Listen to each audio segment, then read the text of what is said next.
Hello, this is CherylMarlene, and this is Spiritual Deep Dive.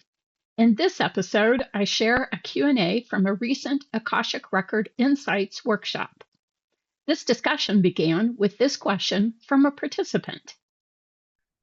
Is the self-worth that we're sort of like trying to, uncover or heal or connect with, is that connect like on the soul level as well, or is it more like on the, human level of, heart and mind? Does that make sense? Uh-huh. Yeah, it does. So, like what I hear you saying there is like, does the soul think it's worthy? Yeah. Yeah, like is that connect? Yeah, or does the soul like know fundamentally it is worthy and it's here in this life to learn these things, which might be through the human experience, but the soul already knows. Yes. Yes, yeah. So, so, so the concept of self-worth is an is an experience that the soul has on multiple levels through infinite experiences, infinite physical experiences, right? So when the soul takes form, like say the soul takes form as a human being, there's a way in which, especially with the way the things have been going on the planet for like particularly last 2 or 3 thousand years, um, the whole concept of self-worth is part of like almost like an inherent struggle within pretty much any human being. So the soul manifesting as a physical body on earth, at some level, the soul knows that it's going to do something around self-worth, whatever that might be, right? So, and so that means that the soul can then have the experience in a body with like say human awareness that doesn't believe in the value. Like you can have the soul in a human being, and the human being doesn't believe in their inherent worth. They're struggling with that. Yeah, go ahead.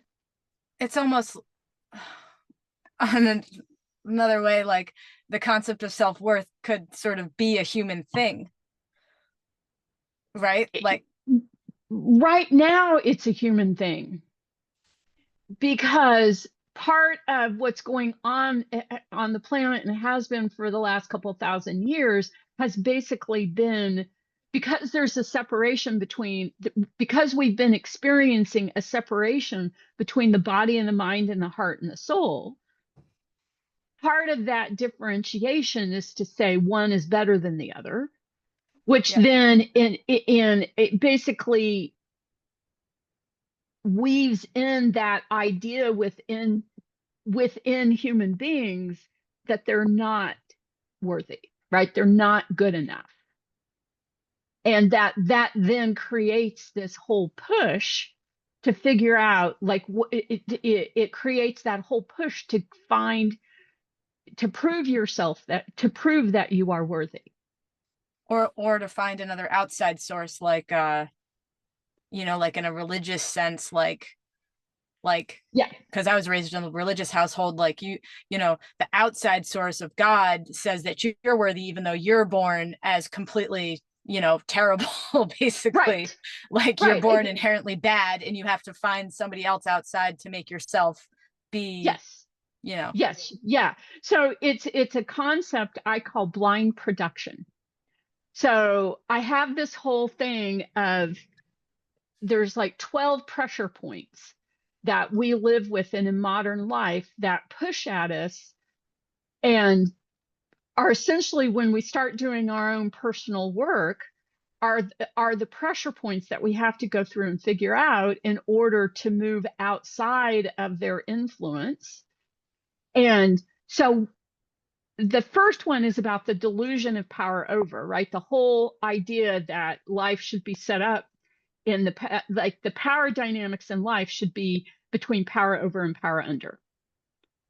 So that then what comes out of that is blind production. Blind production is the belief that you must do something to prove your worth. And it's blind because you can't see what it is, and it's production because it's focused on you doing something. So that, just like you're saying, it then pushes you outside of yourself, out into the world, to find something that you can do, or some authority that can say, yes, you are a good human being. And so Right. now I'm a good human being. And, you know, and so, like, for example, the whole push to find your life purpose or your soul purpose is wound up in blind production, because it's the idea that if you find your purpose, now you can prove that you're worthy.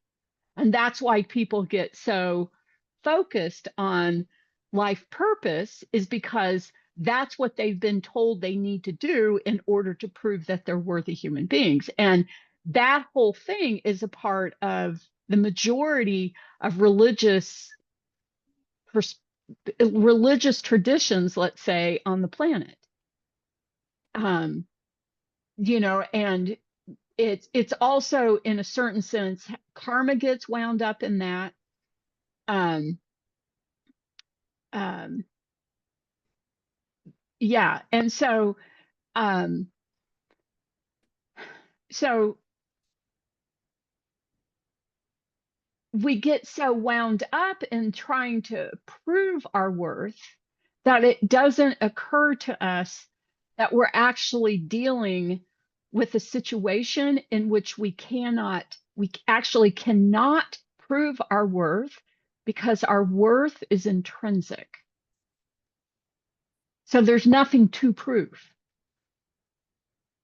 Hmm. So, right. And that realization that your worth is inherent, that it's intrinsic, that there's nothing to do, is when, let's say, the physical part of your being connects and integrates with the spiritual part of your being. And you realize, in that integration of body, mind, heart, and soul, what the soul has always known is that you are intrinsically worthy. Right. So right now, a whole lot of us are doing this on, like, say, like a daily basis, basically, of trying to figure out what our worth is, and finally coming to the idea, oh my God, there's nothing, I don't have to prove anything. I'm good to go. I mean, not that there isn't something for you to learn, not that there isn't something for you to adjust or to release, or, like, coming to that. But see, that's partly the whole problem with the idea of soul purpose or life purpose, is that not only is it a destination, but it's a destination of where you can be perfect. Hmm. Because perfection is equated with worth, right? But And perfection is subjective, that's right? true. Sorry to That's interrupt. Sorry. right. No, because you're right. It is subjective. And that's part of the whole problem, is that when you're running out there trying to prove your worth, there's all these different standards of judgment that, like you just said, are subjective. Then you're chasing a carrot on a stick that you will never catch.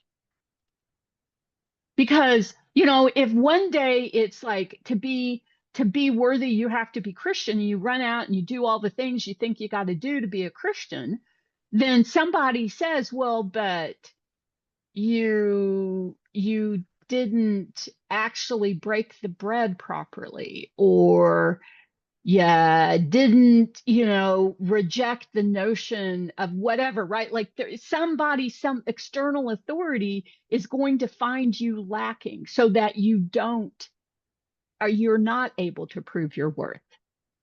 So Mhm. you just keep in that's the rat race, right? Like, it's the constant motion to constantly come to this place of wanting to feel okay with yourself and never quite making it. Or you step into blame and say, the way that I can actually feel worthy is because I'm going to blame that person for creating circumstances that keep me from proving my worth.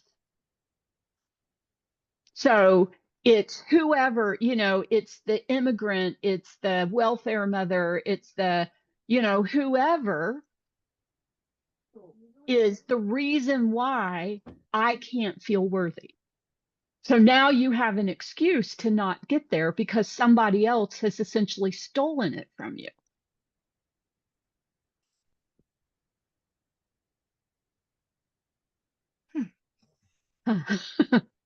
It's really interesting, especially on an egoic human level, because I feel like we're very habitual. So then as you go and once you start trying to unravel that from an egoic standpoint, it's not like even if you were all of us right now in this moment to realize, well, I actually am worthy, it almost tries to keep pulling you back into keep doing the rat race because you're so used to doing that. In a way, it's Yes. almost like your ego craves that stress. So then when it starts to leave, your ego's like, wait, I can't just be peaceful right now. I'm not supposed to just be happy in the moment. Right. Like it's Right. like create something Well, to have stress or drama about or something like that. Does that make sense? yes, yes, yes, yes. Well, the whole concept of ego pretty much has gotten set up or institutionalized as a way of making sure that you will never feel worthy if because it's basically the idea if I say I'm worthy, I'm doing so because I'm being egotistical, right? Right. So now what do you do, right? Like, Mm-hmm. and so so part of it is the idea that that's like you got to stay humble. Oh, well, but if you Right. stay humble and do that in the feeling that you're not worthy, you're still not getting to where you want to be going, right? So that's why I define ego as an inflexible sense of self,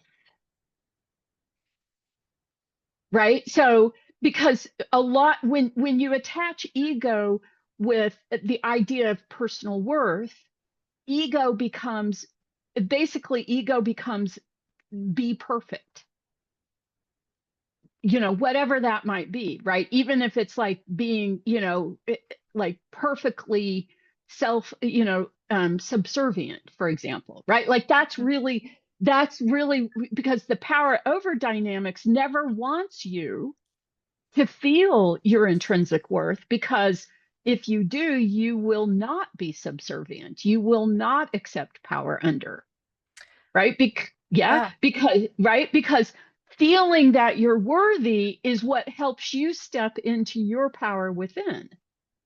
And then when you show up in the world, you're doing power with rather than power over, right? And so so what a lot of people then also have a trouble with in all of this is that if they accept their power within, they become, let's say, corrupted by absolute power because part of the power dynamic between power over and power under is to try to convince you that those are the only two possibilities. So if you don't take power under, you're going to end up being, the asshole power over person, Right. Yeah. right? Like there's Like no other option, there's no exactly, which is right? And static, so right? yes, it is a static view, and it's also it's how power over maintains its position is to convince you not only are you not worthy, but if you ever dare to think you're worthy, you're just an egotistical asshole, Mm. Mm-hmm. right? So it locks you in place, where it's like you can't come and you can't go. You're stuck. So when you start down the road of, oh wow, actually it actually might be true that there's something in here in me that's worthy, right? That like I'm not that bad. I'm not, like I'm just not that bad. And that is where you get the opening to begin to question essentially what's put forward as the only polarity in power that's possible. You begin to say, is there something more than power over and power under? And is it true that if I start to feel my sense of self, my sense of worth, and experience the empowerment of that, is it really true that I'm going to turn into some power over monger, right? Like, no, it's not true. No, because if you loved yourself truly, then you would then, I mean, at least in my opinion, you just extend that love to all others. Because if you can love yourself, then how, if, you know, like if you can actually love yourself and you're spilling over with love, then you're going to love everyone else as well. Yes. However, um, love is used to reinforce the idea that you're not worthy, or it can be. So the way that plays out is this is um,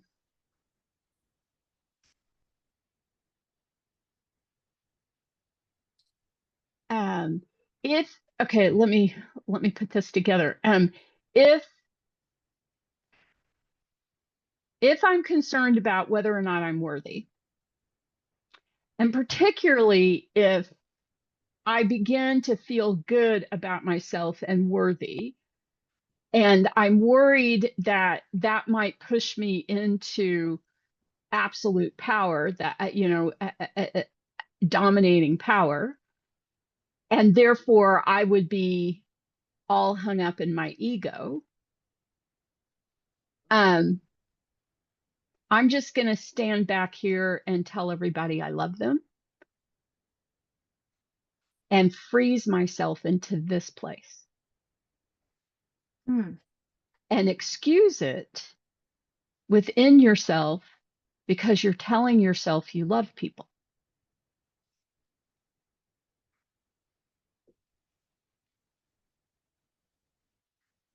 Okay, that makes sense. Yeah. Ouch, right? Yeah. um, so because a lot of that then is about like looking, when you begin to really believe that you are a worthy human being, that your worth is intrinsic and you have nothing to prove to anybody,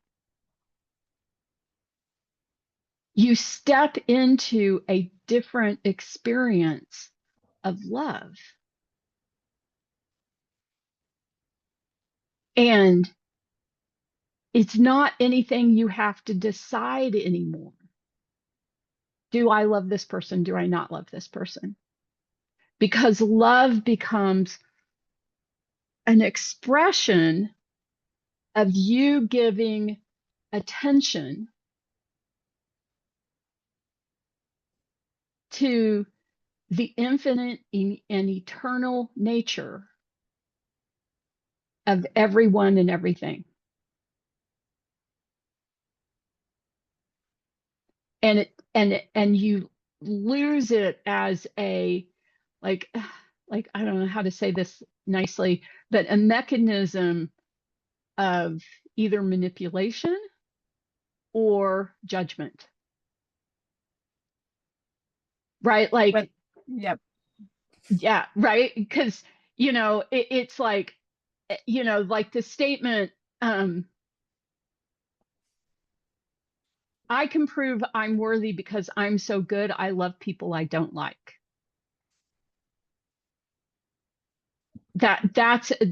Like there's judgment wrapped up in that.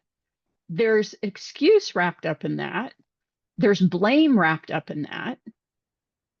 There is, like what we were talking, I mean, like there's dominion wrapped up in that, right? That I'm better than you because I can do this hard thing. Thank you for listening. This has been an episode of Spiritual Deep Dive. For more, visit my website at CherylMarlene.com or see my article and workbook library at spiritualdeepdive.com. To join the next Akashic Record Insights workshop, visit AkashicRecordInsights.com.